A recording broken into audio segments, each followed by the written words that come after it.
unbolts conversations in business processes to ensure compliant and competitive approaches. She's a legal practitioner. Then we've got Leanne Jones. Yes, please come up, ladies. The CEO of Nemo Industries. As a change management specialist leading the change in the banking sector, she recognised the struggle lenders faced in digitising processes due to internal complexities, outdated legacy systems, and overtly complicated digital solutions. And also joining us is Janice Yu, the Senior Associate at Hamilton Locke, where she works in the Intellectual Property and Technology team in Melbourne. She advises on the commercialisation of IP assets, corporate transactions involving technology, and IP-focused companies. We're going to talk legally this, LegAi that. Over to you. Thanks so much, everyone, and good turnout. It's almost getting towards the 3 p.m, 3:30itis. I'd just like to start the session with an acknowledgement to country. We acknowledge the Wurundjeri tribe, the Kulin Nation, of which we pay our respects to elders past, present and emerging. I'm Jade Peace and I'm the COO of LegAi. I'm a solicitor by trade, so please don't hate me for that. Now my specialty is in dealing with businesses and unlocking their true potential in the FinTech space. Hi everyone, I'm Janice. I'm a lawyer in the IP and technology team at Hamilton Locke. Advise clients in a range of industries, including FinTech. And we're starting to see AI come up in conversations with clients a lot lately, especially, it's across the range of the AI value chain, both from clients looking to procure systems and integrate those into their products and services, and also those looking to leverage it internally to unlock some productivity. And I'm Leanne Jones. I am the thorn between the roses, the non-lawyer. I'm Chief Executive Officer and founder of Nemo Industries. We're an online lending platform, SaaS-based product where we enable lenders and banks, ADIs and non-ADIs, to go from origination to core banking. And part of our process is using perhaps that term AI, whatever that should mean. While I have the talking stick, I might set the scene a little bit as we're thinking about our chat this afternoon. We do want to make it a little bit interesting and fun, and part of, for our thinking and context this afternoon, was to reflect on perhaps the last 24 hours at Intersekt, and it's been great to participate in lots of panels, listen to other speakers. As you would know, as I do, and two of my beautiful roses here, AI has been embedded in nearly every conversation that we've seen. There's been lots of panels, and in fact, it's not just the last 24 hours, it's the last few weeks, months, in fact, the last 18 months. And a couple of things that we've all observed is this. We know that we work in a heavy regulated environment in financial services, but there are just some other common threads that we all feel need to be somewhat demystified. Heavy regulated environment, there is speculation that we are stifling innovation here in Australia, that we're lagging behind other countries, that we are rather unclear on what our governance and what that ecosystem looks like, and there is a reluctance there might be a desire to play in AI, but perhaps a reluctance. And dare I say, I've also heard of some new terms, some jargon. So what we want to do this afternoon is to demystify some of those concepts and trends and thoughts that we've heard over past 24 hours, weeks, months, etc. So to that end, we're going to perhaps take a broader look at things and look at the broader ecosystem and the regulatory environment, because we have heard we are stifled, we're heavy regulated, yes we know, but I'm curious to know, and I'm going to hand over to Janice, what do we see across the globe and the regulatory environment when we start to look at AI? Thanks, Leanne. I think governments around the world are grappling with this. They're trying to figure out the best way to regulate it to ensure that AI is essentially safe, but at the same time still not stifling innovation. And so the first mover in this area is the EU. So they recently brought in the EU AI Act, and that came into force start of August. And that's the first comprehensive AI law we have in the world. And that takes quite a risk-based approach to regulation. So it classifies, depending on the use case of the AI system, it classifies it into different risk and then regulates it from there. And that has extraterritorial effect as well. So if you're an Australian business selling into the EU, for example, you could be caught by that. So that's something to be aware of. Then if you look at the US, it's more of a patchwork of regulation there. So President Biden's signed an executive order dealing with how the federal government there uses AI. And then the individual states have then brought in legislation. So actually, as recently as yesterday, California signed in new laws protecting their entertainers. So that deals with unauthorized use of digital replicas. And then if you look over to what China's doing, they are fairly early mover in this space as well. And they've brought in a suite of regulations, but they target it more at the specific use case of AI, so dealing with generative AI and recommendation algorithms, things like that. And then from there, it's quite interesting to see what Singapore is doing. So they're traditionally known as quite a business-friendly jurisdiction. So they've taken quite a pragmatic approach where rather than regulation, they've pushed out a whole lot of resources for businesses, practical frameworks that can be implemented in how, by businesses when they're looking to develop and use AI. And so that's sort of what's happening in various jurisdictions. And then in Australia, there's a lot happening as well. The government's here put out a lot of guidance and resources and frameworks. So there's frameworks for government in terms of how government look to use AI systems. But on top of that, they've also put out essentially voluntary guidance for industry. And a couple of weeks ago, they released the voluntary AI safety standard, and that deals for industry to use as guidance, and at the same time have a proposal open at the moment actually dealing with proposed mandatory guardrails for use of AI in high-risk settings, sorry. And that's open for consultation at the moment. But beyond the AI-specific ones, there's no AI-specific law, but there's a lot of technology-neutral laws currently that do already apply to all businesses, and that then extends to when you're talking about AI. So things like the privacy law when you're dealing with personal information, that already applies, Australian consumer law, and a lot of what we've heard in the last few days around AI is around, auto-decisioning. And if you're using AI, that's especially the Gen AI side of things, there's a lot of bias built in the system. That's one of the key risks and people are concerned about. And with that, anti-discrimination laws come in if you're using it to make decisions and the impacts and there's bias in that decision. There's also directors' duties for companies, to ensure that you exercise duties in due care and skill, and that applies to how your company is leveraging AI technologies. And finally, financial services, as you say, is such a heavily regulated industry, and there's already laws that apply to it. So it's about, I guess, seeing it in that broader lens.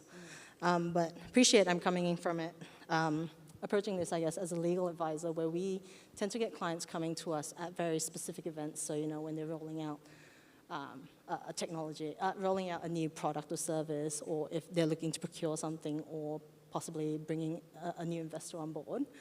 So it's in that sense, we tend to see it in a little bit of an isolated or reactive way. Mm-hmm. So keen to get your thoughts, Leanne and Jade, from, I guess, more on-the-ground perspective.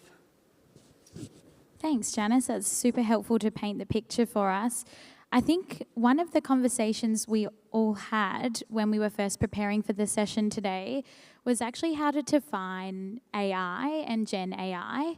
And look, I'll take it to the audience and ask who can certainly define what AI is or what Gen AI is. Let's hope you're all listening. If not, it's going takers. to be a really short session. We've got one person. Would you like to step up to the mic? You can give us a go, and then I'll give you some feedback on it. Come on. No. I think it's a round of applause. For Yeah, putting your absolutely. Hand Well up. done. Led decision is what I would call as artificial intelligence. Now, there are obviously multiple ways that we could define this, but a deterministic or traditional way of doing this is the machine learning way, where you do by reinforced learning. Generative AI is far more, when you say it's unstructured data compared to the structured data part of it, and where it comes up with a generation of new type of material, which is actually not new, by the way. It's based on the context that has been trained on, and primarily good at regurgitating and specifically regurgitating unstructured data, not more from a probabilistic lens. Great, thank you so much. Round of applause. Well done. So just to prepare, who uses Meta AI? Does anyone use Instagram here? Yeah, perfect. I've got some hands. That's great. So I took to Meta AI just to ask it, what do you think AI is? And let me tell you, we believe it's maths, not magic, but I think Meta AI thinks otherwise. It said, it's a simulation of human intelligence in machine programs to think and learn like humans. Exactly what you just said. Well done. It can also be a machine with a human mind. Well, isn't that scary? But it can be quite helpful because what we see in fintechs is the convergence of humanity and technology, and isn't that exactly what AI is? So arguably, have we actually been doing this for quite some time? For example, at LegAi and Nemo, we both integrate with each other for the lending process. We run a SaaS-based product, and it has to talk to a range of different platforms. Now, to do that, obviously, we have developers that code, we have solicitors that have to understand requirements and the like, but we don't actually touch the end consumer. So we don't touch the person who applies for the loan, we don't touch the person who signs the loan documents. So what I find from a practical experience is that B2B is sort of missing. We're stuck in a bit of limbo here because we could use AI quite well in our processes. It can streamline efficiency in coding, it can streamline efficiency in process, but it may impact on the end consumer and the different platforms that we partner with, which then becomes a supply chain issue. It also then becomes an issue towards any standards that we're certified against. And one of the points I'll raise here is I'm an ISO internal auditor for the ISO 27001. And essentially what that may mean is that any changes to the standard needs to be considered at a wider industry level.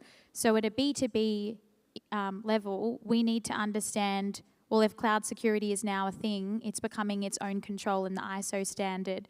If AI is becoming a thing in what we're doing, then it's going to become a control as well. So to have new legislation or regulatory guidelines, brand new, to regulate the space of AI is really not that attractive to us fintechs. We're already dealing with a wealth of frameworks and regulatory frameworks that we have to adhere to. So I guess the one thing I would say is to leverage existing framework that we've got. So if I can leverage the practices that our team would have in the ISO 27001 standard, or anything across the CPS 234, 230 landscape, then of course I will welcome AI use with open arms for our team. But traditionally it's baby steps, isn't it? Yeah, absolutely. I see what I see in terms of trends, I see from a lender perspective. I like to call it random acts of AI. And I'd like to think we're moving on from that, but I think some of our lenders are still stuck there. And so these are some of my observations with lenders. There's a real appetite, particularly from board level, for a lender in particular, and we work a lot with the mutual sector, to implement AI, and they're really excited about it. But there's also this dichotomy between let's get excited and implement and deploy AI. We want fast and responsive, but secure and steady. And sometimes I'm not sure how they sit on that same scale. So there's a real appetite from the board level. Obviously that then cascades down. I think it's moderated excitement as we begin to work with the executive level. As you would expect, looking at the responsible deployment and use of AI. And the thing that we observe is playing around the edges of AI and beginning to see a shift around the random acts of AI, where once we used to use AI to fix anything and almost where's the problem so I can use AI, and hopefully we're seeing, and I am beginning to see this with some of our lenders, they're starting to look more purposefully around, well, what is the problem I'm solving? How can I, and if AI is the solution, can I then deploy it? But there are other methodologies that might be able to answer that particular problem. One concept that always sits with me, though, particularly with AI, just because we can doesn't mean we should. So it may not be AI the solution, and I'd like to see our lenders do more and more of that. But so I'm seeing, yes, definitely the appetite is there. The other thing I'm seeing, and to your point, Jade, as a fintech provider, we have to make sure we've got the capability. It's not when it's or if it's going to happen, it's when, and we have to be prepared from a skill set. And that means, really importantly, that we have to wrap our heads around the governance framework. And I love what you've said, Janice, around there are already governance frameworks in place. From a provider perspective, though, ensuring that we can meet those requirements under CPS 234, 230, material service providers. If, as a fintech, and particularly important for startups, it is difficult to always be, to seek to achieve that, but you have to be able to do it, otherwise you don't have a ticket to the game. Yeah, and I wonder, Janice, if you can give us any insight into what some of your clients are coming to ask for. Are we the only ones saying, don't regulate too much because we're already doing a lot, or what's happening? No, definitely. It's consistent with what we're seeing with our clients as well, where a lot of times they come to us, and it depends where they sit on that chain, whether they're developers or looking to deploy it or use it internally. But a lot of times, it's taking a step back, and AI is a new technology, but we've had new technology before. We've come through and dealt with the issues before. So, a few years ago, well, still currently, the big issue is cybersecurity and privacy. And we're seeing, a lot of that, eventually businesses get up to speed and you start to have that understanding and familiarity and comfort with it. It's the same thing, I think, where we're just going on that journey with AI. So from a practical perspective, when we're talking to clients, it's about understanding really what your specific use case is for that AI, where you're looking to use it, what data flows through it, do you have an understanding of how that data flows through your organization, a mapping, and what's being shared and what's actually going through, because the risk is quite different when you're talking, for example, a system that doesn't actually use any personal information or any confidential information, just sits there. It's like a chatbot on a website that just has a chat with the customer but doesn't actually make any decisions. And then you take that to the other side where it's auto decisioning and it's actually processing quite sensitive information and then giving you a credit score, for example. That's the risks of those two use cases is quite different, so you do approach it quite differently. And in terms of, the other, I guess, practical tip is to, similar with the privacy piece and cybersecurity piece, is to adopt a cross-functional approach to it in the business, making sure that everyone from management down to frontline teams, everyone's on the same journey. There's a minimum viable understanding of what the AI is and what the risk is there, and then going from there. And as you said, both mentioned earlier, leveraging existing resources and frameworks that you have. A lot of companies now will have a privacy impact assessment, whether that can be converted to an AI impact assessment, for example, and they're touching on similar issues. So it's just about, I guess, putting that all together and making sure it's a consistent approach to all these risks. I agree. I think we've been talking about this topic long before we probably called it AI. So just to be clear in the context that we're talking about it, we're talking about it's not magic, it is math. We're not, certainly at Nemo, it's not Gen AI. We're talking about workflows, decision rules, decision engines. So we do facilitate auto decisioning for our lenders. We auto-populate fields, we use ID data, we use payroll data to populate certain fields. But we've been doing it for a long time. And one of the panels yesterday, it was enlightening to hear there was a date that was put on it. I think the gentleman referred to 1956, the year of the Melbourne Olympics. Is when the idea around automation and whether we call that AI has been around for a long time. We're perhaps just using some different language. Are we talking about Gen AI? Possibly not yet in financial services. I still maintain that in the environment we operate, we're talking about a glass box. And what I mean by that, we need to be able to explain what we're doing and defend the position. We're not talking about a black box, and our regulators are not ready quite yet for their black box approach.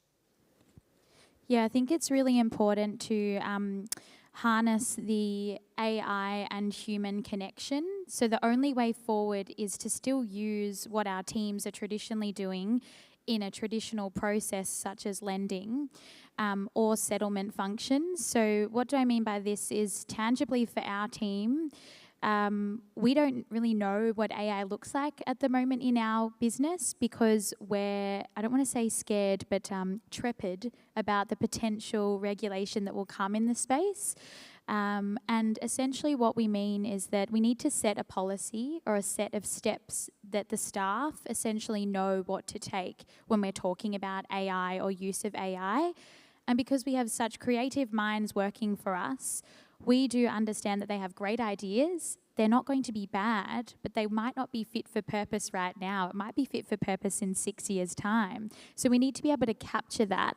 And the way we're doing it is we're taking a collaborative approach. So the development of an AI policy from a top down, that is, as Janice was saying before, the government have introduced a new policy with the DTA on the safe and practical use of AI to engage, evolve, and ensure transparency. I think the same can be done from the bottom up in our respective entities, whereby we can use the collective efforts of our staff to create an AI policy that everybody has collaborated on to ensure that you've got commitment from everybody.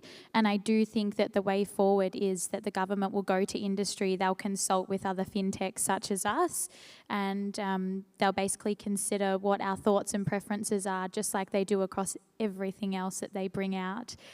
So I think a collective approach is definitely necessary.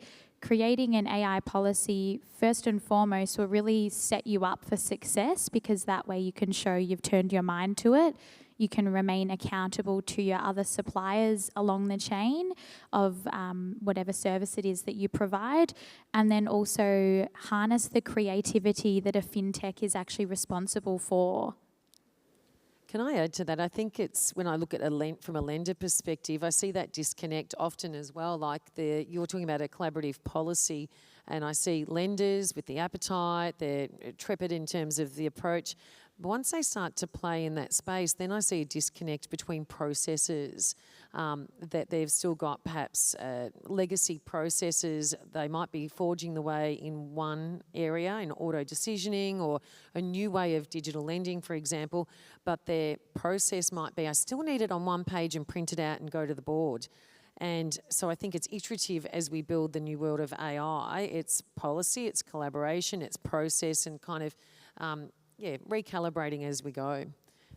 Yeah, and I think that iterative comment is quite a key one, because as the technology, it's changing quite rapidly, and at the same time, the regulation and government's trying to do the same thing.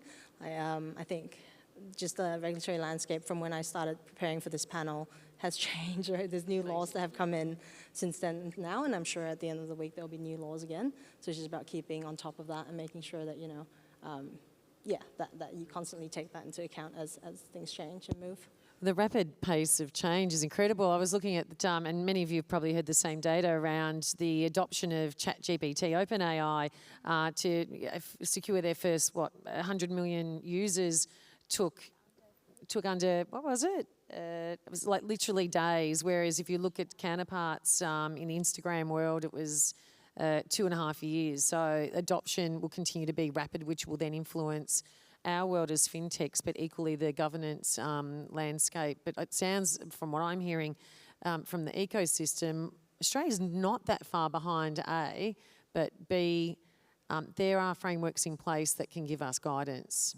Yeah, definitely there is. And while the voluntary standards, for example, they're not mandatory at the moment, but if you build those into your processes and actually adopt them, it puts you in a good position, because it signals sort of where the government's thinking and what is reasonable, I guess, in their minds of what you need to do to have responsible and safe AI. And if you do that and there's an issue, that it becomes a far more defensible position in that sense, because you have taken steps, you've looked at the guidance the government's putting out, and you're taking that into account in the processes. Yeah, I think transparency is essentially key here. And from what I'm observing and hearing as well, is that there's no one correct avenue to do this currently. I think in the fintech space, it has to be firstly fit for purpose for what you're trying to deliver. For example, we don't really touch the end consumer beyond an integration with a third party. So to ensure that if we were to adopt an AI process or technology, it doesn't impact on the end consumer's availability of the service, any risks that they're inadvertently then exposed to as well. It's a whole new risk assessment that we have to then go through. So I would say that fit it into your risk assessment, risk register if you can, adoption of new technologies, AI and the like, and changes in legislation always has to be caught in your compliance and obligations list as well. That way you can really tell the timeline of what you've been considering as things are changing in the landscape.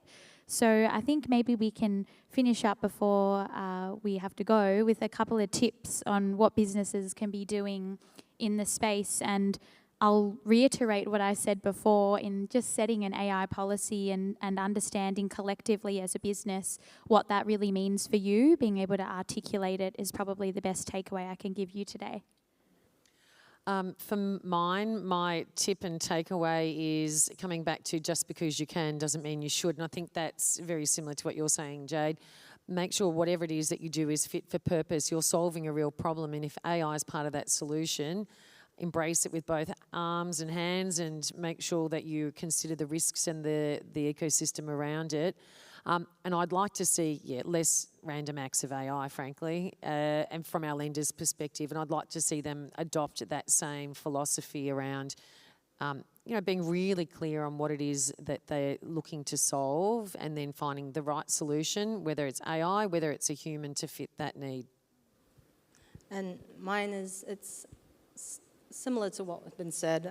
It's take a purposeful approach to your AI adoption and start small and iterate. Test it and figure out the systems and where it fits in your system. And from there, leverage existing resources and processes and risk governance frameworks and things like that, and build off existing knowledge essentially, and then learn and grow together in that sense. Any questions? I take the lead from the panel before, and we're blinded by the light somewhat up here. I'm curious, is any commentary or any questions that you may have? Great. Come up to the microphone. Otherwise, we'll make eye contact and bring you up here. Intimidate people.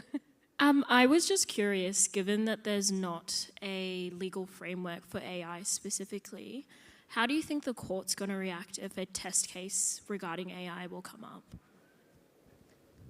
Yeah, it depends which regulator is looking at it, I think. But say, for example, in financial services, there's the general obligation around providing financial services efficiently, fairly, and honestly. And as part of that, that's been used previously to just have a blanket obligation on organizations, for example, to have risk management processes in place that would have otherwise prevented a data breach if we're talking about privacy and cybersecurity issues. And you can see that then being used in the future to deal with AI. So if AI has been deployed irresponsibly and that leads to harm, it's easy to see where that can be used as well. Yeah. Anyone else? Game enough to put their hand up? Yeah, great. We've got time for one more, so lucky last.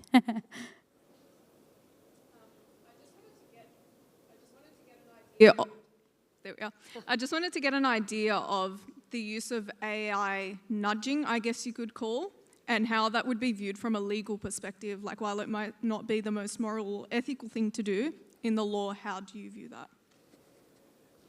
Great question, and I am not going to answer that. I'm going to leave it to our legals. But AI nudging, are you talking about any inherent biases there? Or is it, because there's also, I guess, AI being used, do you mean more in terms of dark patterns and manipulative processes? Yeah. So that, for example, under the EU AI Act, that's categorized as a unacceptable risk use case, and those systems are banned outright in the EU. It'll be interesting to see the approach taken in Australia, because at the moment there's a consultation about the proposal for the mandatory guardrails around AI in high-use settings. And in the EU, they've taken quite a prescriptive approach where that's one of the categories that's listed as just banned outright. The proposed approach in Australia at the moment is principles-based, so you run through a list of principles to see if it falls within that. I'd say if it's manipulative tactics in that way, it would still fall under high risk, but it's a little bit, I guess, unclear at the moment in that sense. Great question. I can see our time's up. Jade, did you want to say any parting words? Thanks, guys, and enjoy a cup of tea. Janice, thank you. Thank you, you. Jade. Thank you. Of course, you can ask them more about